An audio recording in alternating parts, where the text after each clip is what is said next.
ದೇವರು ಪ್ರೀತಿಸುವ ಪ್ರೀತಿಯ ಬಿಗ್ ಜೆ ಟಿ ವಿ ಪ್ರಿಯ ವೀಕ್ಷಕರಿಗೆ ನಮ್ಮ ಕರ್ತನಾದ ಯೇಸು ಕ್ರಿಸ್ತನ ಹೆಸರಿನಲ್ಲಿ ನಿಮ್ಮನ್ನು ವಂದಿಸಿ ಸ್ವಾಗತ ಬಯಸ್ತಿದ್ದೇವೆ.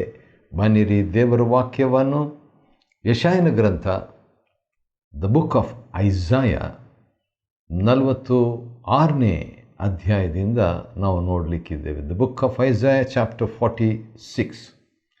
46ನೇ ಅಧ್ಯಾಯದಲ್ಲಿ ಸದಾ ಇರುವಾತನಾಗಿರುವ ಯೆಹೋವ ದೇವರ 24 ಗುಣಲಕ್ಷಣಗಳನ್ನು ನಾವು ನೋಡಿಕೊಳ್ಳಲಿದ್ದೇವೆ. 24 characteristics of Yahweh the Almighty God. ಯೆಹೋವನ 24 ಗುಣಲಕ್ಷಣಗಳು. ಯೆಹೋವನು ಅಂತ ಹೇಳಿದರೆ ಸದಾ ಇರುವಾತನೇ ಆಗಿದ್ದೇನೆ ಎಂಬಾತನು, ಅಥವಾ ಎಂಥವನಾಗಿರುವೆನು ಅಂಥವನಾಗಿರುವೆನು, ಅಥವಾ ಎಂಥವನಾಗಿರುವನು ಅಂಥವನಾಗಿಯೇ ಇರುವಾತನು. ಇಲ್ಲಿ 24 ಯೆಹೋವ ದೇವರ ಗುಣಲಕ್ಷಣಗಳಲ್ಲಿ ಮೊದಲನೇದು ನೋಡುವಾಗ 3ನೇ ವಚನದಲ್ಲಿದೆ, ನನ್ನ ಮಾತಿಗೆ.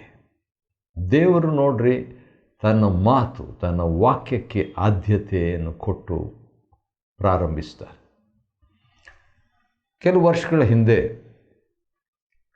ಒಬ್ಬ ನನ್ನ ಆತ್ಮೀಯ ಸ್ನೇಹಿತರು ಬಂದಿದ್ದರು. ಫ್ರ್ಯಾಂಕ್ ಫೋರ್ಚುನೇಟೋ ಎಂಬಂಥ ಹೆಸರಿರುವಂಥ ಆ ಭಕ್ತರು ಬಂದು ಒಂದು ಮಾತು ಹೇಳಿದ್ದು ಇನ್ನೂ ನನಗೆ ನೆನಪಿಗೆ, ಬೆಂಗಳೂರಿನಲ್ಲಿ ಹೇಳಿದ ಮಾತು ನೆನಪಿಗೆ ಬರುತ್ತಿದೆ. ನಮ್ಮ ಸಭೆಯಲ್ಲಿ ಅವರು ಹೇಳಿದರು. ಅದೇನಂತ ಹೇಳಿದ್ರೆ, ದೇವರ ವಾಕ್ಯಕ್ಕೆ, ಈಗಿರುವಂಥ ನಮ್ಮ ಕೈಯಲ್ಲಿರುವಂಥ ಈ ದೇವರ ವಾಕ್ಯಕ್ಕೆ, ಅಥವಾ ನಾವು ಕೇಳಿಸ್ಕೊಳ್ಳುವಂಥ ದೇವರ ವಾಕ್ಯಕ್ಕೆ ಮೊಟ್ಟ ಮೊದಲನೇದಾಗಿ ದೇವರು ಮಾತಾಡಿದಾಗ ಅಂದರೆ, ಉದಾಹರಣೆಗೆ ಬೆಳಕಾಗಲಿ ಅಂತ ದೇವರು ಹೇಳಿದ್ರಲ್ಲ, ದೇವರು ಮೊಟ್ಟ ಮೊದಲನೇದಾಗಿ ಮಾತಾಡಿದಾಗ ಎಷ್ಟು ಶಕ್ತಿ ಇತ್ತೋ ಅಷ್ಟೇ ಶಕ್ತಿ ಈಗಲೂ ದೇವರ ಮಾತಿಗೆ, ದೇವರ ವಾಕ್ಯಕ್ಕೆ ಇದೆ ಎಂಬುದಾಗಿ ಹೇಳಿದರು. ವಾವ್, ಶಕ್ತಿಯುತವಾದ ಮಾತಲ್ವೇ? ಆದರೆ ಕೆಲವು ಸಾರಿ ನಾವು ನಂಬಲ್ಲ. ಆದ ಕಾರಣ ಅದರ ಪೂರ್ಣ ಪ್ರಯೋಜನ ಪಡ್ಕೊಳ್ಳೋದೇ ಇರ್ತೀವಿ. ಆದರೆ ನಮ್ಮ ಅಪನಂಬಿಕೆ ನಿಮಿತ್ತವಾಗಿ ನಾವು ಪಶ್ಚಾತ್ತಾಪಪಟ್ಟು, ಅಪನಂಬಿಕೆಗಾಗಿ ರಿಪೆಂಟಿಂಗ್ ಫಾರ್ ಅವರ್ ಅನ್ಬಿಲೀಫ್, ಮತ್ತು ದೇವರ ಹತ್ರ ಕ್ಷಮೆ ಕೇಳಿದಾಗ ಮತ್ತೆ ಫೇತ್ ಆಕ್ಟಿವೇಟ್ ಆಗುತ್ತೆ. ಹೌದು, ವಿಶ್ವಾಸ ಕಾರ್ಯಗತವಾಗ್ತದೆ ನಮ್ಮ ಜೀವನದಲ್ಲಿ. ಆದ ಕಾರಣ 24 ದೇವರ ಗುಣಲಕ್ಷಣಗಳಲ್ಲಿ ಮೊದಲನೇದು ದೇವರ ಮಾತು. ಎರಡನೇದಾಗಿ ನೋಡುವಾಗ ಭಾಳ ದೊಡ್ಡ ಮಾತು ದೇವರು ಹೇಳ್ತಾರೆ 3ನೇ ವಚನದಲ್ಲಿ, ನಿಮ್ಮನ್ನು ಗರ್ಭದಿಂದ ಹೊರುತ್ತಿದ್ದೇನೆ. ವಾವ್, ದೊಡ್ಡ ಮಾತು, ಶಕ್ತಿಯುತ ಮಾತು. ನಾನು ಅಂದ್ಕೊಂಡೆ, ನನ್ನನ್ನು ಗರ್ಭದಿಂದ ಹೊತ್ತಿರೋದು ನನ್ನ ತಾಯಿ ಅಂತ. ಹೌದು, ಒಂದು ರೀತಿಯಿಂದ ಅದು ನಿಜ ದೈಹಿಕವಾಗಿ. ಆದರೆ ಆತ್ಮಿಕವಾಗಿ ದೇವರು ಹೇಳೋದು, ನಿಮ್ಮನ್ನು ಗರ್ಭದಿಂದ ಹೊರುತ್ತಿದ್ದೇನೆ. ಆತನ ನಾಮಕ್ಕೆ ಸ್ತೋತ್ರವಾಗಲಿ. ಮೂರನೇದಾಗಿ ದೇವರ ಒಂದು ಗುಣಾತಿಶಯ ಏನಂತೇಳಿ, ಗುಣಲಕ್ಷಣ 24 ಗುಣಲಕ್ಷಣಗಳಲ್ಲಿ ಮೂರನೇದು ಏನಂದರೆ, ಆತನು ಹುಟ್ಟಿದಂದಿನಿಂದ ವಹಿಸುತ್ತಿದ್ದೇನೆ ಅಂತ ದೇವರು ಹೇಳ್ತಾರೆ. ಇದೆಲ್ಲ ನಿಜ. ಇದು ನಂಬಲಿಕ್ಕೆ ಸ್ವಲ್ಪ ಕಷ್ಟ ಅನ್ನಿಸ್ತದೆ, ಅಥವಾ ಒಂದು ಅಪನಂಬಿಕೆ ಕೂಡ ಬಂದುಬಿಡ್ತದೆ. ದೇವರೇ, ನನ್ನ ಅಪನಂಬಿಕೆಯನ್ನು ತೊಲಗಿಸು, ಕ್ಷಮಿಸು, ಶುದ್ಧೀಕರಿಸು. ಅದರ ಬದಲಾಗಿ ನಂಬಿಕೆಯನ್ನು ಇರಿಸು. ಯಾಕಂದರೆ ಹೌದು, ಹುಟ್ಟಿದಂದಿನಿಂದ ಆತ ನಮ್ಮನ್ನು ವಹಿಸಿದ್ದಾನೆ. ನಾಲ್ಕನೇದಾಗಿ, ಹುಟ್ಟಿದಂದಿನಿಂದ ಆತನು ಅನೇಕ ವರ್ಷಗಳು ಗತಿಸ್ತವೆ ವರ್ಷಗಳು. ಅದಾದ ನಂತರ ನಿಮ್ಮ ಮುಪ್ಪಿನ ತನಕ, ನಾಲ್ಕನೇದು, ನಾನೇ ಆಧಾರ. ವಾವ್! ದೇವರು ಮುಪ್ಪಿನ ತನಕ ಆಧಾರವಾಗಿ ನೋಡಿಕೊಳ್ಳುವಂಥದ್ದು ಆತನ ಗುಣಲಕ್ಷಣ. ಐದನೇದಾಗಿ, ನರೆ ಬಂದಾಗಲೂ ದೇವರು ನಮ್ಮನ್ನು ಹೊತ್ತು ಸಹಿಸುವೆನು. ದೊಡ್ಡ ಮಾತು. ಕೆಲವು ಸಾರಿ ವಯಸ್ಸಾದಾಗ ಬಿಡುವಂಥ ಚಾನ್ಸಸ್, ಅವಕಾಶ ಹೆಚ್ಚಿದೆ. ನಾನು ಸೀನಿಯರ್ ಸಿಟಿಸನ್ ಆಗಿರೋದ್ರಿಂದ ಮೊನ್ನೆ ಕೂಡ ಬಿಡುವಂಥ ಕೆಲವು ಅವಕಾಶಗಳು ಬಂದವು. ಆದರೆ ಈ ಮಾತು ನನಗೆ ಉತ್ತೇಜನ ಅದೇನಂತ ಹೇಳಿದರೆ, ಆತನು ಹೊತ್ತು ಸಹಿಸುವೆನು. ಈ ಕಾರಣದಿಂದ ಸೀರಿಯಸ್ ಆಗಿ ಬೀಳ್ತಾ ಇಲ್ಲ, ಗಂಭೀರವಾಗಿ ಬೀಳ್ತಾ ಇಲ್ಲ. ಆತನ ನಾಮಕ್ಕೆ ಸ್ತೋತ್ರವಾಗಲಿ ದೇವರೇ. ಮತ್ತು ಆರನೇದಾಗಿ, ದೇವರ ಒಂದು ಗುಣಾತಿಶಯ ಅಥವಾ ಗುಣಲಕ್ಷಣ ಏನಂತ ಹೇಳಿದರೆ, ನಾನೇ ಉಂಟು ಮಾಡಿದ್ದೇನು ಎಂಬುದಾಗಿ 4ನೇ ವಚನದಲ್ಲಿ ದೇವರು ಹೇಳುವಾತನಾಗಿದ್ದಾನೆ. ಅನಂತರ ನಾನು ಉಂಟು ಮಾಡಿದ್ದೇನೆ ಅಂತ ಹೇಳ್ಬಿಟ್ಟು ಇನ್ನೊಂದು ಸಾರಿ ದೇವರು ಇನ್ನೊಂದು ಮಾತನ್ನು ಹೇಳುವಂಥದ್ದು ಆಶ್ಚರ್ಯ. ಅದೇನೆಂದರೆ, ನಾನೇ ಹೊರುವೆನು. ನಾನೇ ಹೊರುವೆನು. ವಾವ್! ಯಾವ ರೀತಿಯಾಗಿ ತಾಯಿ ತನ್ನ ಮಗುವನ್ನು ಹೊರ್ತದೋ, ಗರ್ಭದಲ್ಲಿ ಹೊರುವಂಥದ್ದು ಅಷ್ಟೇ ಅಲ್ಲದೆ ಹುಟ್ಟಿದ ಮೇಲೆ ಕೂಡ ಹೊರ್ತದ, ಆ ರೀತಿಯಾಗಿ ದೇವರು ನಮ್ಮನ್ನು ಹೊರುವವನಾಗಿದ್ದಾನೆ. ಇಡೀ ಲೋಕವನ್ನೇ ಹೊರುವವನಾಗಿದ್ದಾನೆ. ಅದೇನು ದೇವರಿಗೆ ಭಾಳ ಕಷ್ಟವಾದದ್ದು ಅಲ್ಲ. ಯಾಕಂತೇಳಿದರೆ 40ನೇ ಅಧ್ಯಾಯ ಯೆಶಾಯನ ಗ್ರಂಥದಲ್ಲಿ ಸಕಲ ಜನಾಂಗಗಳು ಆತನ ದೃಷ್ಟಿಯಲ್ಲಿ ಏನೂ ಇಲ್ಲದಂತಿವೆ. ಎಲ್ಲ ದೇಶಗಳು, ಇಡೀ ಲೋಕನೇ ಆತನಿಗೇನದು ಏನೂ ಇಲ್ಲ ಅಂತ, ಭಾರ ಅಲ್ಲ ಅಂತ. ಆತನಿಗೇನು ಒಂದು ಭಾರ ಅಲ್ಲ. ಯಾಕಂತೇಳಿದರೆ ದೇವರ ದೃಷ್ಟಿಯಲ್ಲಿ ಜನಾಂಗಗಳು ಕಪಿಲೆಯಂದುದುರುವ ತುಂತುರುದಂತೆಯೂ ತ್ರಾಸಿನ ತಟ್ಟೆಯ ಧೂಳಿನ ಹಾಗೆಯೂ ಇರುವುದರಿಂದ, ಅದೇನು ಭಾಳ ಒಂದು ತ್ರಾಸಿನ ತಟ್ಟೆಯಲ್ಲಿ ಒಂದು ಧೂಳಿರುವುದಾದರೆ ಆ ಧೂಳು ತೆಗಿರಿ, ಧೂಳು ತೆಗೆದುಬಿಟ್ಟು ಆನಂತರ ವಸ್ತು ಹಾಕ್ರಿ ಅಂತ ನಾವು ಹೇಳೋದಿಲ್ಲ. ಯಾಕಂತೇಳಿದ್ರೆ ಅದು ಲೆಕ್ಕ ಇಲ್ಲ. ಅದು ದಟ್ ಗೋಸ್ ವಿತೌಟ್ ಸೇಯಿಂಗ್ ಅಂತ ಹೇಳಿದ ಹಾಗೆ ಅದಕ್ಕೆ ಅಂಥ ಭಾರ ಏನಿಲ್ಲ.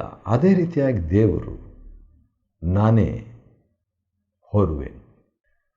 ಆ ರೀತಿಯಾಗಿ ಹೇಳಿಬಿಟ್ಟು ದೇವರು ಇನ್ನೊಂದು ಮಾತನ್ನು 8ನೇದಾಗಿ ಹೇಳುವಂಥದ್ದನ್ನು ಗಮನಿಸಬೇಕು. 4ನೇ ವಚನದಲ್ಲಿ, ಹೌದು, ದೇವರೇ ಹೇಳೋದು, ಹೌದು, ನಿಮ್ಮನ್ನು ಹೊತ್ತು ಒಂದು, ಸಹಿಸಿ ಎರಡನೇದು, ನಿರ್ವಹಿಸುವೇನು ಮೂರನೇದು. ಈ ಮೂರನ್ನು ದೇವರು ಮಾಡುವುದಾಗಿ ನಾವು ನೋಡ್ತೇವೆ. ಆ ರೀತಿಯಾಗಿ ಹೇಳಿಬಿಟ್ಟು 9ನೇದಾಗಿ ದೇವರು ಹೇಳುವಂಥ ಒಂದು ಮಾತು, ನನ್ನನ್ನು ಯಾರಿಗೆ ಸರಿ ಕಟ್ಟಿ ಹೋಲಿಸಿರಿ, ಯಾರಿಗೆ ನಾನು ಕಂಪೇರ್ ಮಾಡ್ತೀರಿ. ಇಷ್ಟೆಲ್ಲ 8 ವಿಷಯಗಳು ದೇವರು ಹೇಳಿಬಿಟ್ಟು, ಯಾಕೆ ಈಗ ಯಾರಿಗೆ ನಾವು ದೇವರನ್ನು ಇಲ್ಲವೇ ಇಲ್ಲ ಹೋಲಿಸೋದಕ್ಕೆ ಯಾರು? ಅಂದ ಹಾಗೆ ನಾವು ಯೆಶಾಯನ ಗ್ರಂಥ 46ನೇ ಅಧ್ಯಾಯವನ್ನು ಅಧ್ಯಯನ ಮಾಡಿಕೊಳ್ತಿದ್ದೇವೆ. 46ನೇ ಅಧ್ಯಾಯದಲ್ಲಿ ಇರುವಾತನೇ ಆಗಿರುವ ಯೆಹೋವ ದೇವರ 24 ಗುಣಲಕ್ಷಣಗಳನ್ನು ನೋಡಿಕೊಳ್ತಾ ಇದ್ದೇವೆ. ಅದರಲ್ಲಿ ಈಗಾಗಲೇ 9 ಮುಗಿತು. ಈಗ 10ನೇ ಗುಣಲಕ್ಷಣಗಳನ್ನು ನೋಡಿಕೊಳ್ಳೋಣ ಬನ್ನಿರಿ. 9ನೇ ವಚನದಲ್ಲಿ ಇರುವಂಥದ್ದು ಅದೇನಂತೇಳಿದರೆ, ಆತನು ಹೇಳುವ ಮಾತು, ಮನುಷ್ಯರಿಗೆ ಪುರಾತನದ ಹಳೆ ಸಂಗತಿಗಳನ್ನು ಜ್ಞಾಪಿಸಿಕೊಳ್ಳಿರಿ. ಯೆಶಾಯ 43ನೇ ಅಧ್ಯಾಯದಲ್ಲಿ ಪುರಾತನ ಸಂಗತಿಗಳನ್ನು ಜ್ಞಾಪಕ ಮಾಡಿಕೊಳ್ಳಬೇಡ್ರಿ ಅಂತಿದೆ. ಯೆಶಾಯ 43 ಮತ್ತು 18ನೇ ವಚನದಲ್ಲಿ ಪುರಾತನ ಕಾರ್ಯಗಳನ್ನು ಮರೆತು ಬಿಡ್ರಿ. ಆದರೆ ಇಲ್ಲಿ ದೇವರು ಪುರಾತನದ ಹಳೆಯ ಸಂಗತಿಗಳನ್ನು ಜ್ಞಾಪಿಸಿಕೊಳ್ಳಿರಿ ಎಂಬುದಾಗಿ ಹೇಳುವಾತನಾಗಿದ್ದಾನೆ. ಏನು ಮಾಡಬೇಕು? ಎರಡೂ ಮಾಡಬೇಕು. ಯಾವಾಗ ಜ್ಞಾಪಿಸಿಕೊಳ್ಳಬಾರದು ಹಳೆಯದನ್ನು, ಯಾವಾಗ ಜ್ಞಾಪಿಸಿಕೊಳ್ಳಬೇಕು? ಅದಕ್ಕೆ ಪವಿತ್ರಾತ್ಮನೆಂಬ ಸಹಾಯಕನಿರೋದು. ಯಾಕಂತೇಳಿದರೆ ಪೇತ್ರನ ಒಂದು ಮಾತು ನನ್ನ ನೆನಪಿಗೆ ಬರ್ತಿದೆ. ನೋಡೋಣ ಬನ್ನಿರಿ ಏನಾಗಿದೆ ಅದು. ಪೇತ್ರನು ಬರೆದ ಪತ್ರಿಕೆ, ಅದರಲ್ಲಿ ಈ ಜ್ಞಾಪಕ ಮಾಡಿಕೊಳ್ಳುವ ವಿಷಯದಲ್ಲಿ ಒಂದು ಮಾತಿದೆ. ಅದನ್ನು ನಾವು ಈ ಸಂದರ್ಭದಲ್ಲಿ ನೆನಪಿಗೆ ತಂದುಕೊಳ್ಳುವಂಥದ್ದು ಒಳ್ಳೆಯದು. 2ನೇ ಪೇತ್ರ 1ನೇ ಅಧ್ಯಾಯ, the second epistle of Peter chapter 1, ಅದರಲ್ಲಿ 9ನೇ ವಚನ ಈ ರೀತಿಯಾಗಿದೆ. ಕೊನೆ ಭಾಗ, ತನ್ನ ಹಿಂದಣ ಪಾಪಗಳು ಪರಿಹಾರವಾಗಿ ತಾನು ಶುದ್ಧನಾದದ್ದನ್ನು ಮರೆತು ಬಿಟ್ಟಿದ್ದಾನೆ. ಹಿಂದಣ ಪಾಪಗಳನ್ನು ನಾವು ನೆನಪಿಗೆ ತಂದುಕೋಬಾರ್ದು, ಹಿಂದಿನ ಕಾರ್ಯಗಳನ್ನು ನಾವು ನೆನಪಿಗೆ ತಂದುಕೊಳ್ಬಾರ್ದು. ಆದರೆ ಹಿಂದಣ ಪಾಪಗಳು ಪರಿಹಾರವಾಗಿದೆಯಲ್ಲ, ಅದನ್ನು ಮರಿಬಾರ್ದು.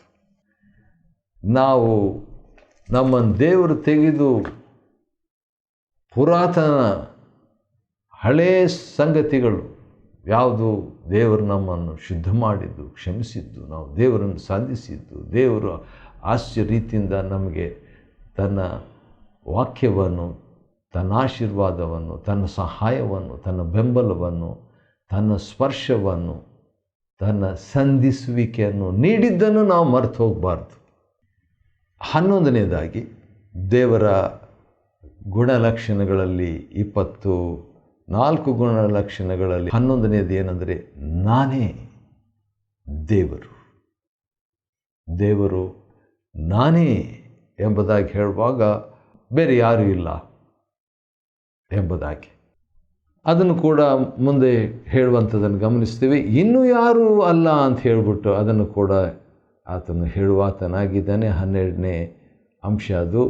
13ನೇದಾಗಿ ನಾನೇ ಪರಮದೇವರು. ಮೊದಲು ನಾನೇ ದೇವರು ಅಂತ ಹೇಳ್ಬಿಟ್ಟು ಈಗ ನಾನೇ ಪರಮದೇವರು, ಅದು ಆತನ ಗುಣಲಕ್ಷಣ. ಪರಮದೇವರು ಆಗಿರುವಂಥದ್ದು ಅಂದರೆ ಸುಪ್ರೀಂ, ಉನ್ನತ, ಪರಮಶ್ರೇಷ್ಠ ಅಂತ ಹೇಳ್ತೀವಲ್ಲ ಹಾಗೆ. ನನಗೆ ಸರಿಸಮಾನರಿಲ್ಲ ಎಂಬಂಥ ಮಾತನ್ನು ಹೇಳಿಬಿಟ್ಟು 14ನೇದಾಗಿ ದೇವರು ಹೇಳುವಂಥ ಇನ್ನೊಂದು ಮಾತನ್ನು ಗಮನಿಸಿರಿ. ಅದೇನೆಂದರೆ ಆರಂಭದಲ್ಲಿಯೇ ಅಂತ್ಯವನ್ನು ತಿಳಿಸಿದ್ದೇನೆ. ವಾವ್! ಆರಂಭದಲ್ಲಿಯೇ, ಲೋಕದ ಆರಂಭದಲ್ಲಿಯೇ ಅಂತ್ಯವನ್ನು, ಮುಂದೆ ಏನಾಗ್ತದೆ, ಹೇಗೆ ಮುಕ್ತಾಯವಾಗ್ತದೆ, ಏನೆಲ್ಲ ಆಗ್ತದೆ ಎಂಬುದು ಲೋಕಕ್ಕೆ ಸಂಬಂಧಪಟ್ಟು, ಯೇಸು ಕ್ರಿಸ್ತನಿಗೆ ಸಂಬಂಧಪಟ್ಟು, ತನ್ನ ಜನರ ಸಂಬಂಧಪಟ್ಟು, ಸಭೆಯ ಸಂಬಂಧಪಟ್ಟು, ಲೋಕ ಘಟನೆಗಳ ಸಂಬಂಧಪಟ್ಟು, ಕ್ರಿಸ್ತ ವಿರೋಧಿಯ ಸಂಬಂಧಪಟ್ಟು, ಸೈತಾನ ಸಂಬಂಧಪಟ್ಟು ಎಲ್ಲವನ್ನು ಕುರಿತು ಆರಂಭದಲ್ಲಿಯೇ ಅಂತ್ಯವನ್ನು ತಿಳಿಸುವಾತನಾಗಿರುತ್ತಾನೆ ನಮ್ಮ ದೇವರು. ಅದು ಆತನ ಗುಣಲಕ್ಷಣ. ಹಾಗಿರುವ ಪಕ್ಷದಲ್ಲಿ ನನ್ನ ಆರಂಭದಲ್ಲಿಯೇ ದೇವರು ನನ್ನ ಅಂತ್ಯವನ್ನು ತಿಳಿದಿರ್ತಾನಲ್ವಾ? ಖಂಡಿತವಾಗಿ, ನಿಶ್ಚಯವಾಗಿ. ಹಾಗಾದರೆ ಆತನ ಕೈಯಲ್ಲಿ ನಮ್ಮ ಜೀವನವನ್ನು ಒಪ್ಪಿಸಿಕೊಡುವಂಥದ್ದು ಒಳ್ಳೆಯದು. ದೇವರೇ, ನನ್ನ ಅಂತ್ಯ ನಿನಗೆ ಗೊತ್ತು. ಒಂದು ವೇಳೆ ಹೆಚ್ಚು ಕಡಿಮೆ ಏನಾದರೂ ಅಂತ್ಯ ಮುಗಿಯುವಂತಿದ್ದರೆ ಈಗಲೇ ನಾನು ಬೇಡಿಕೊಳ್ತೇನೆ, ಅದನ್ನು ಸರಿಪಡಿಸು, ಅದನ್ನು ನಿನಗೋಸ್ಕರವಾಗಿ ಸರಿಪಡಿಸು. ನನಗೆ ಸರಿಪಡಿಸ್ಲಿಕ್ಕೆ ಗೊತ್ತಿಲ್ಲ ಎಂಬುದಾಗಿ ನಾವು ಕೇಳಿಕೊಳ್ಳುವಾಗ ನಾನು ನಂಬುತ್ತೇನೆ, ದೇವರು ಸ್ವತಂತ್ರ ಚಿತ್ತವನ್ನು ನಮಗೆ ದಯಪಾಲಿಸಿ ಅದನ್ನು ಆತನ ಮಹಿಮೆಗಾಗಿ ಉಪಯೋಗ ಮಾಡಲಿಕ್ಕೆ ಕೊಟ್ಟಿರುವಂಥ ಮಹಾ ಕೊಡುಗೆ ಸ್ವತಂತ್ರ ಚಿತ್ತ, ಫ್ರೀ ವಿಲ್. ಮುಂದೆ 10ನೇ ವಚನದಲ್ಲಿ ದೇವರ 15ನೇ ಒಂದು ಕಾರ್ಯವನ್ನು ನೋಡ್ಬೋದು. ನನ್ನ ಸಂಕಲ್ಪವು ನಿಲ್ಲುವುದು. ದೇವರ ಗುಣಲಕ್ಷಣಗಳಲ್ಲಿ ಒಂದು ಆತನ ಸಂಕಲ್ಪ ನಿಲ್ತದೆ. ಅದಕ್ಕೆ ನಾವು ಪ್ರಾರ್ಥನೆ ಮಾಡೋದು ಭಾಳ ಒಳ್ಳೆಯದು. 16ನೇದಾಗಿ ನನ್ನ ಇಷ್ಟಾರ್ಥವನ್ನೆಲ್ಲ ನೆರವೇರಿಸುವೆನು. ವಾವ್! ನನ್ನ ಇಷ್ಟಾರ್ಥವನ್ನೆಲ್ಲ ನೆರವೇರಿಸುವನು. ಅಪೊಸ್ತಲಕೃತ್ಯ 13:22 ದಾವೀದನ ಬಗ್ಗೆ. ಆದರೆ ತಾನೇ ಆತನು ನೆರವೇರಿಸುವುದಕ್ಕೆ ಶಕ್ತನಾಗಿರುವುದರಿಂದ ಫಿಲಿಪ್ಪಿ 2:13 ಪ್ರಕಾರವಾಗಿ ನಾವು ಇಲ್ಲಿ ಕೂಡ ನಮ್ಮ ಇಷ್ಟಾರ್ಥ ಕರ್ತನೆ ನೆರವೇರಿಸುವ ಆತನಾಗಿದ್ದು ನಿನ್ನ ಇಷ್ಟಾರ್ಥವನ್ನು ನಮ್ಮಲ್ಲಿ ನೆರವೇರಿಸಂತ ಬೇಡಿಕೊಳ್ಳೋದು ಭಾಳ ಒಳ್ಳೆಯ ಒಂದು ಪ್ರಾರ್ಥನೆ. 17ನೇದಾಗಿ ಇನ್ನು ನಡೆಯದಿರುವ ಕಾರ್ಯಗಳನ್ನು ಅರುಹಿದ್ದೇನೆ. ಗೊತ್ತು ಆತನಿಗೆ, ಇನ್ನೂ ನಡೀಲಿಲ್ಲ, ಆದರೆ ದೇವರಿಗೆ ಗೊತ್ತು. ಅದು ಆತನ ಗುಣಲಕ್ಷಣ. 18ನೇದಾಗಿ ಸಂಕಲ್ಪವನ್ನು, ಅಂದರೆ ಆತನ ಸಂಕಲ್ಪವನ್ನು ನೆರವೇರಿಸತಕ್ಕವನು ದೂರ ದೇಶದಿಂದ ಬರಲಿ ಅಂತ ಹೇಳುವಾಗ ಅದು ಕ್ರಿಸ್ತನ ಬಗ್ಗೆ ಸೂಚಿಸುವಂಥದ್ದಾಗಿದೆ, ಆತನ ಚಿತ್ತವನ್ನು ನೆರವೇರಿಸುವಂಥದ್ದು. 19ನೇದಾಗಿ ನಾನು ನುಡಿದಿದ್ದೇನೆ ಈಡೇರಿಸುವೆನು. ವಾವ್! ಎಷ್ಟು ಒಳ್ಳೆಯ ಮಾತು. ದೇವರು ಮಾತಾಡಿಬಿಟ್ಟಿದ್ದಾರೆ, ಈಗ ಅದನ್ನು ನೆರವೇರಿಸ್ತಾರೆ. ದೇವರೇ, ನೀನು ನನ್ನ ಜೀವನದಲ್ಲಿ ನುಡಿದಿದ್ದನ್ನು ನೀನು ನೆರವೇರಿಸು. ದೇವರೇ, ನಮ್ಮ ಜೀವನದಲ್ಲಿ ನೀನು ನುಡಿದಿದ್ದನ್ನು ನೆರವೇರಿಸಂತ ನಾವು ಪ್ರಾರ್ಥನೆಯಾಗಿ ಅದನ್ನು ಮಾಡಿಕೊಳ್ಳಬಹುದಲ್ಲವೇ? ರೈಟ್. 11ನೇ ವಚನ ಯೆಶಾಯನ ಗ್ರಂಥ 46ನೇ ಅಧ್ಯಾಯದಲ್ಲಿ. ಮತ್ತು 20ನೇ ದೇವರ ಗುಣಲಕ್ಷಣ ಏನಂತೇಳಿದರೆ ಆಲೋಚಿಸಿದ್ದೇನು ಅಥವಾ ಆಲೋಚಿಸಿದ್ದೇನೆ ಸಾಧಿಸುವೇನು. ಆಲೋಚಿಸಿದ್ದೇನೆ ಸಾಧಿಸಿದ್ದೇನೆ ಅಥವಾ ಆಲೋಚಿಸಿದ್ದೇನೆ, ದೇವರು ಆಲೋಚನೆ ಮಾಡಿದ್ದಾನೆ, ಅದನ್ನು ಸಾಧಿಸುವನು. ನನ್ನ ವಿಷಯದಲ್ಲಿ ಅನೇಕ ಕಾರ್ಯಗಳನ್ನು ದೇವರು ಆಲೋಚಿಸಿದ್ದಾನೆ, ನಿಮ್ಮ ವಿಷಯದಲ್ಲಿ ಅನೇಕ ಕಾರ್ಯಗಳನ್ನು ದೇವರು ಆಲೋಚಿಸಿದ್ದಾನೆ. ಆತನೇ ಅದನ್ನು ಸಾಧಿಸುವನು. ಆಮೇನ್. ಮತ್ತು ಮುಂದೆ ನಾವು ನೋಡೋದಾದರೆ 21ನೇದಾಗಿ 13ನೇ ವಚನದಲ್ಲಿ ಇದೆ. ಅದೇನಂತೇಳಿದರೆ ನನ್ನ ಧರ್ಮವನ್ನು ಅಥವಾ ನನ್ನ ನೀತಿಯನ್ನು ಹತ್ತಿರಕ್ಕೆ ಬರಮಾಡುವೆನು. ಅದು ಕೂಡ ನೀತಿ ಅಂತ ಹೇಳುವಾಗ ಧರ್ಮ ಅಂತೇಳಿ ಯೇಸು ಕ್ರಿಸ್ತನನ್ನು ಸೂಚಿಸ್ತದೆ. ಅದನ್ನು ಹತ್ತಿರ ಬರಮಾಡ್ತೀನಿ ಅಂತ ಹೇಳ್ಬಿಟ್ಟು ಆ ರೀತಿಯಾಗಿ ಹೇಳಿಬಿಟ್ಟು 13ನೇ ವಚನದ 2ನೇ ಭಾಗದಲ್ಲಿ ಇನ್ನೊಂದು ಸುಂದರ ಮಾತಿದೆ. 22ನೇ ವಿಷಯ ಅದೇನಂತ ಹೇಳಿದ್ರೆ ನನ್ನ ರಕ್ಷಣೆಯು ತಡವಾಗದು. ಯೇಸು ಕ್ರಿಸ್ತನ ಬರುವಿಕೆಗೆ ಮುಂಚಿತವಾಗಿ ಸುಮಾರು 500-600 ವರ್ಷಗಳ ಮುಂಚೆನೇ ದೇವರು ಈ ಮಾತನ್ನು ಪ್ರವಾದಿಸಿ ಹೇಳಿದ್ದು.